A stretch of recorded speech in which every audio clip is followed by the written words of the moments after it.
নমস্কার বন্ধুরা, আপনারা দেখছেন Krishna kitchen blog. Krishna kitchen ব্লগে আপনাদের সবাইকে স্বাগত। আজকের রেসিপি নিরামিষ আলু পোস্ত। রেসিপিটি সম্পূর্ণ দেখবেন। একদম খুব সহজেই কম সময়ের মধ্যে তৈরি হয়ে যাবে। তার জন্য এখানে একটা প্লেটে আমি 3টে মিডিয়াম সাইজের আলু কেটে ধুয়ে পরিষ্কার করে নিয়েছি। আলুগুলো আমি চৌকো চৌকো করে কেটে নিয়েছি।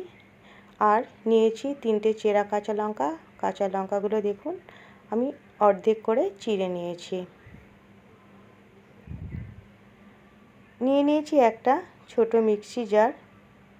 দিয়ে দিচ্ছি পোস্ত। এখানে আমি 5 চামচ পোস্ত নিয়ে নিলাম, ছোট চামচের। আপনারা নিজের পছন্দ মতো কম বেশি পোস্ত নেবেন, কিন্তু পোস্ত একটু বেশি দিলে খেতে ভালো লাগে। ঝালের জন্য দিয়ে দিচ্ছি কাঁচা লঙ্কা। এখানে 4টে কাঁচা লঙ্কা আমি অর্ধেক করে ভেঙে পোস্তর মধ্যেই দিয়ে দিলাম সামান্য পরিমাণ লবণ। এবার প্রথমে এই 3টে উপকরণ শুকনো গ্রেট করে নেব বা গুঁড়ো করে নেব। গুঁড়ো করে নেওয়ার পর দিয়ে দিলাম সামান্য জল দিয়ে দেখুন পোস্তটা খুব সুন্দর স্মুথ পেস্ট করে নিয়েছি। কড়াই বসিয়ে দিয়েছি আগে থেকে। কড়াই দিয়ে দিচ্ছি পরিমাণ মতো সরিষার তেল।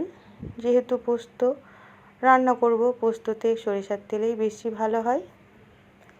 তেল গরম হলে দিয়ে দিলাম শুকনো লঙ্কা 3টে।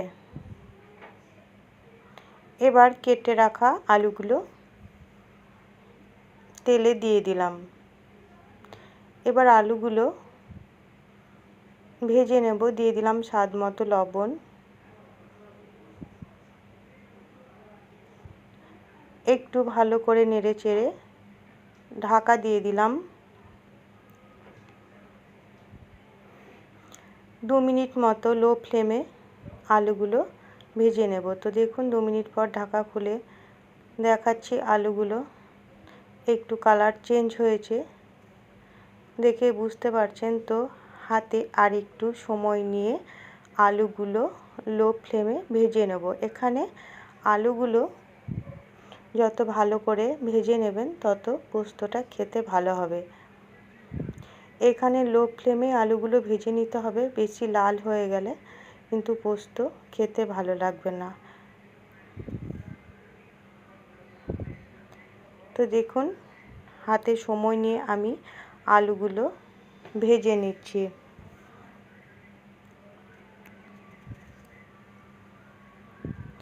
আজকের এই রেসিপিটি গরম গরম ভাতের সঙ্গে খেতে দারুণ লাগে। তাছাড়া রুটি পরোটার সঙ্গেও কিন্তু আলু পোস্ত বেশ ভালো লাগে খেতে।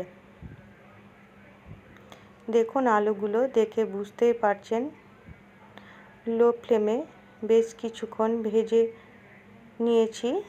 আর কালারটাও একটু চেঞ্জ হয়েছে আর একটু।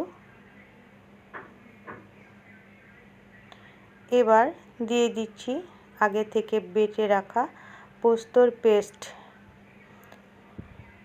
ওই পোস্তর মিক্সি জারে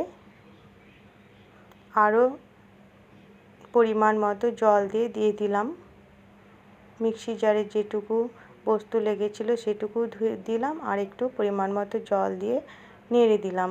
ওপর দিয়ে দিচ্ছি কাঁচা সরিষার তেল, কারণ পোস্ততে কাঁচা সরিষার তেল দিলে খেতে দারুণ টেস্ট হয়। আর দিয়ে দিচ্ছি চেরা 3টে কাঁচা লঙ্কা।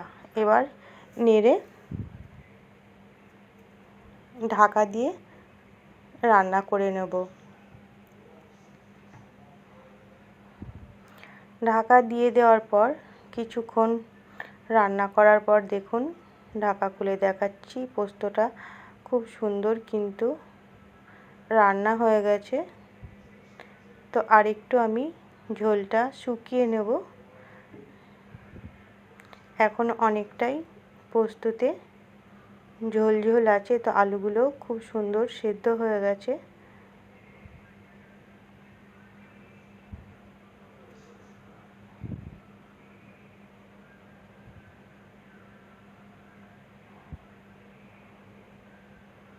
তো দেখুন কিছুক্ষণ রান্না করার পর আমি নামিয়ে অন্য পাত্রে সার্ভ করে দিচ্ছি। তাহলে বন্ধুরা আজকের এই পোস্ত রেসিপিটি কেমন হয়েছে অবশ্যই কমেন্ট করে জানাবেন। আর রেসিপিটি ভালো লাগলে লাইক শেয়ার কমেন্ট করবেন।